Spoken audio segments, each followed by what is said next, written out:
Azərbaycanda 65 yaşını tamam etmiş 166 mindən artıq vətəndaş yaşa görə 220 manat müavinət alır. İlin əvvəlindən əmək pensiyalarına tətbiq edilən 9,2% indeksasiya isə bu kateqoriyaya şamil olunmur. Yəni onların aldıqları müavinətlər artmayacaq. Bu halda 166 min nəfərin aqibəti necə olacaq? Qlobal İnfoza danışan deputat Vüqar Bayramov deyib ki, bu dəfəki indeksasiya sistemi əmək pensiyalarına şamil olunub. Onun sözlərinə görə gələcəkdə artımlar gözlənilir.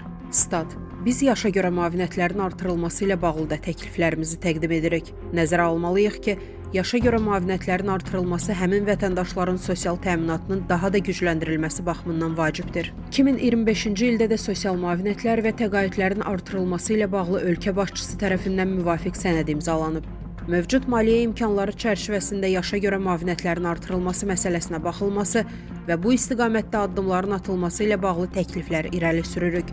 Statın sonu. İqtisadçı Ruslan Atakişiyev isə bildirib ki, ölkə üzrə minimum ehtiyac meyarı 300 manatdır. Stat: Bu göstərici pensiyaçılar üçün 260 manat olaraq müəyyən edilib. Yaşa görə 220 manat müavinət isə əsasən əmək stajı olmayanlara şamil olunur. Həmin şəxslərlə bağlı bir sıra digər sosial dəstək mexanizmləri də mövcuddur. Məsələn, tək yaşayan yaşlı şəxslərə sosial xidmət göstərilir, onlara baxan adamlara aylıq xidmət haqqı ödənilir. Eyni zamanda müəyyən dərman vasitələrini pulsuz əldə etmək imkanları da var. Bununla belə, real bazar qiymətlərini nəzərə alsaq, 220 manat aşağı məbləğdir.